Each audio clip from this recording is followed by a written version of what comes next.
मुझे अत्यंत प्रसन्नता है कि सिख कम्युनिटी के युवाओं के होलिस्टिक वेलबीइंग तथा उनके एम्पावरमेंट की कड़ी में आज एक नया अध्याय सिख क्रिकेट प्रीमियर लीग द्वारा एक जोड़ा जा रहा है।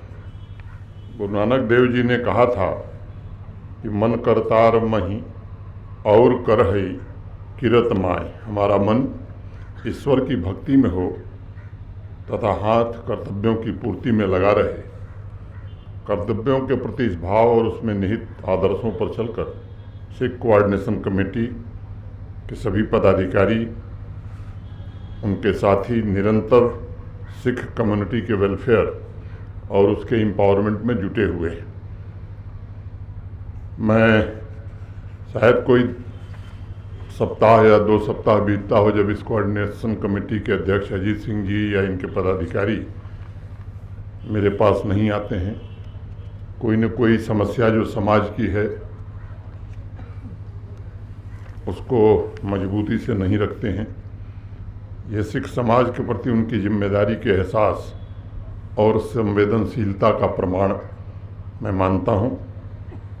मैं समझता हूँ कि उसी प्रकार से क्रिकेट प्रीमियर लीग का आयोजन सिख कम्युनिटी के युवाओं के जीवन में क्रांति लाएगा, उनमें आशा की नई किरण भरेगा तथा उनमें आत्मविश्वास भी जगाएगा।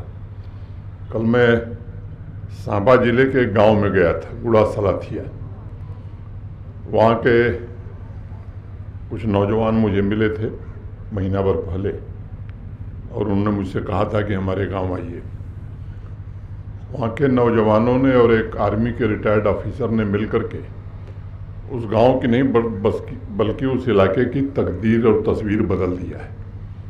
चाहे वो नशा के खिलाफ अभियान हो, स्किल डेवलपमेंट हो, कोचिंग हो, लाइब्रेरी हो, इंडोर जिम हो, आउटडोर जिम हो। और वहाँ से कई लड़के उस गांव से, एक तो मोटे तौर पर आधी से ज़्यादा आबादी आर्मी में है, अनेक रिटायर्ड जनरल्स और ऑफिसर्स वहाँ हैं, अनेक शहीद हुए सेना के अधिकारी हैं। आधी आबादी सेना में काम कर रही है और पिछले बार जो सब इंस्पेक्टर का सिलेक्शन हुआ है, मुझे अगर ठीक संख्या याद है तो उस अकेले गांव से 9 सब इंस्पेक्टर जम्मू कश्मीर में चयनित हुए हैं, कुछ केएस में चयनित हुए हैं। मुझे लगता है कि केवल सरकार और प्रशासन के भरोसे नहीं बल्कि समाज भी जब जागृत होता है तो बड़ी उपलब्धियां प्राप्त कर सकता है। मैं निश्चित रूप से बधाई दूंगा सिख कोऑर्डिनेशन कमेटी के अध्यक्ष सभी पदाधिकारियों को और उनसे आग्रह करूंगा कि ये जो नई शुरुआत है इसको और व्यापक बनाने की ज़रूरत है। जम्मू कश्मीर समावेशी विकास की प्रतिबद्धता के साथ माननीय प्रधानमंत्री जी के नेतृत्व में पिछले 4-5 वर्षों से काम करने का बीड़ा उठाया था और अनेक ऐसी पहल प्रारंभ हुई है जिससे समान विकास, सामाजिक आर्थिक परिवर्तन को आगे ले जाने में मदद मिली है।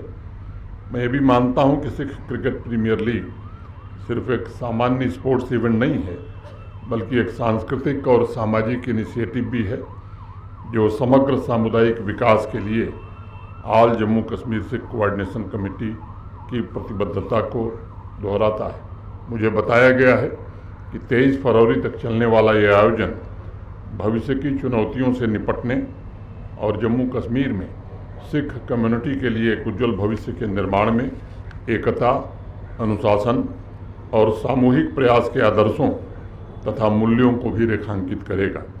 मुझे विश्वास है कि इस तरह के इनोवेटिव कार्यक्रमों के माध्यम से all Jammu Kashmir Sikh coordination committee के मेरे साथी युवाओं में राष्ट्र और समाज के प्रति जिम्मेदारी की भावना को विकसित करने में कामयाब हो सकेंगे तथा सिख कम्युनिटी की समृद्ध विरासत को संरक्षित करने में भी महत्वपूर्ण भूमिका निभा सकेंगे।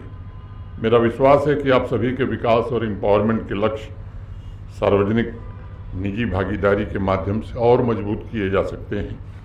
यह साझेदारी हमें केवल स्पोर्ट्स तक नहीं बल्कि स्किल, एंटरप्रेन्योरशिप से संबंधित जो काम जम्मू कश्मीर में हो रहा है उस व्यापक नेटवर्क के साथ भी समाज को जोड़ने की ज़रूरत है।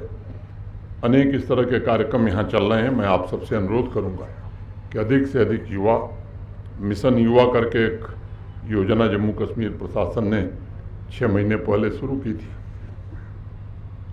मैं सबसे युवाओं से विशेष रूप से आग्रह करूँगा कि उस योजना से जुड़ने की ज़रूरत है। 1 लाख से ज़्यादा स्मॉल इंटरप्राइज गठित करना, 4.25 लाख से ज़्यादा युवाओं को रोजगार देना, ये सब लक्ष्य उस कार्यक्रम से जोड़े गए हैं। अगली पीढ़ी के विज़न को अभी से हम तभी आकार दे सकते हैं, भविष्य की चुनौतियों से निपटने में तभी हम सशक्त हो सकते हैं।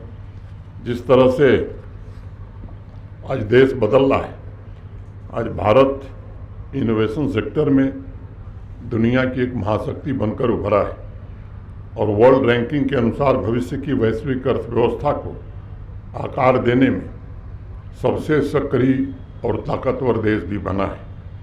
आज हमारे पास दुनिया का तीसरा बड़ा स्टार्टअप इकोसिस्टम है और परसों यूनिकॉर्न की संख्या भी हमारे देश की 111 हो गई। मैंने दुनिया में हर 10वां यूनिकॉर्न एक भारतीय का है और टोटल वैल्यूएशन की अगर मैं बात करूं तो $350 बिलियन से अधिक योगदान आज देश के युवाओं ने यूनिकॉर्न के माध्यम से दिया है। हम सब जानते हैं कि भारत दुनिया की सबसे तेज गति से बढ़ने वाली अर्थव्यवस्था भी है। मोटे तौर पर जो वर्तमान जीडीपी हमारी है वो 6.5 के आसपास है और आपको जानकर आश्चर्य होगा कि जो दूसरा देश है दुनिया में वो यूएई है, जिसकी जीडीपी ग्रोथ 5.5 है। चीन तीसरे स्थान पर है, जिसकी जीडीपी ग्रोथ 4% है और दुनिया का सबसे विकसित और धनी देश माने जाने वाला अमेरिका, इसकी जीडीपी 1.4% के दर से आगे बढ़ रही है। आप सब जानते हैं कि पिछले 10-11 वर्षों में दुनिया की 11वीं बड़ी अर्थव्यवस्था हम थे, अब आज 5वीं बड़ी अर्थव्यवस्था बन गए और 2030 तक भारत दुनिया की तीसरी बड़ी अर्थव्यवस्था बनेगा। इसमें यहाँ खड़े नौजवानों का भी योगदान हो, इसके लिए हमें संकल्प लेने की आवश्यकता है। आज भारत दुनिया का सबसे युवा देश है। लगभग 65% आबादी हमारी 35 साल से कम है और लगभग यही स्थिति जम्मू कश्मीर की भी है। जम्मू कश्मीर की भी 65% आबादी 35 वर्ष से कम की है। पिछले युवा उद्यमियों की भागीदारी के कारण, नौजवानों के प्रयत्न के कारण मिडिल क्लास का दायरा भी देश में बढ़ा है और आज देश की आबादी का 31% हिस्सा मध्य वर्ग मिडिल क्लास के रूप में तब्दील हो गया है। अगर विश्व में टैलेंट्स या यूं मैं कहूं कि स्किल्ड मैन पावर की बात करूं तो अगले 10 वर्ष में स्किल्ड वर्कफोर्स की सप्लाई में भारत का हिस्सा मोटे तौर पर 25% होने वाला है।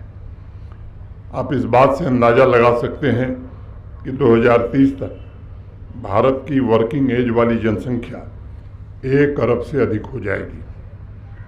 अगर मैं मोबाइल फ़ोन यूजर्स की बात करूं तो सबसे बड़ा बेस आज हमारे देश में इंटरनेट से कुल जुड़ी हुई आबादी 627 मिलियन हो गई है और अगर मैं इसको दूसरे शब्दों में कहूं तो जितने लोग इंटरनेट से हमारे देश में जुड़े हैं वो लगभग अमेरिका की आबादी से 2 गुने ज़्यादा है, 2 गुने से भी ज़्यादा है। डिजिटल भुगतान में भारत आज विश्व में नंबर 1 पर है। दुनिया भर में सभी डिजिटल लेन देन का लगभग 46% ट्रांजैक्शन आज भारत में हो रहा है। जम्मू कश्मीर भी देश के बाकी राज्यों की तुलना में डिजिटल लेन देन में काफ़ी आगे है।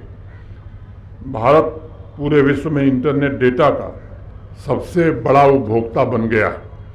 हर महीने प्रति व्यक्ति लगभग 20 GB डेटा भारतीय कंज्यूम कर रहे हैं और जम्मू कश्मीर में ये प्रतिशत 22% से भी ज़्यादा है।